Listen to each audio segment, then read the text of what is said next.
सर्वभूतेषु शक्तिरूपेण संस्थिता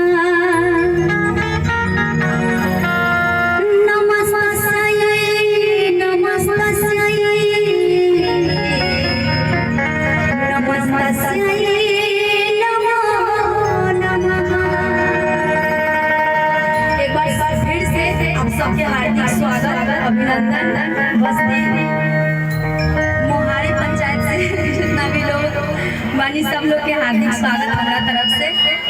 और आई भजन हम सबके बीच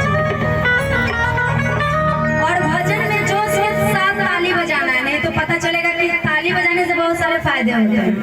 पहला फायदा कि अगल बगल में जो लोग सो रहे होंगे ऐसे कर रहे होंगे, ताली बजाएगा तो इनका नींद खुल जाएगा। सही बोल रहे हैं। और दूसरा फायदा ये है कि अगल बगल में जो मच्छर होगा वो भी ताली के गड़गड़ाहट से भाग जाएगा कि भाई भागो, नहीं तो पिचा उचा जाओगे तो फालतू में जान चली जाएगी। और तीसरा फायदा कि माता रानी के आशीर्वाद से शरीर में खून चालू रहेगा। यूं तो इंसानों की जिंदगी में कभी हंसी कभी खुशी तो कभी गम होते हैं, और तालियां वही बजाते हैं जिनके फौलादी जिगर में दम होते हैं। क्या बात है, प्रेम से बोलिए सांचे दरबार की।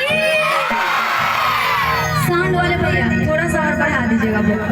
बहुत अच्छा बजा रहे हैं, आपका भी स्वागत। साउंड वाले भैया आपका भी, और साथ में म्यूजिशियन भाई लोग का भी हार्दिक स्वागत। बहुत अच्छा बजा रहे हैं, आप बजा रहे हैं तो पूरे गूंज रही है आप सबों का इंस्ट्रूमेंट का आवाज, बहुत अच्छा लग रहा है। अरे कि चंपा चमेली जो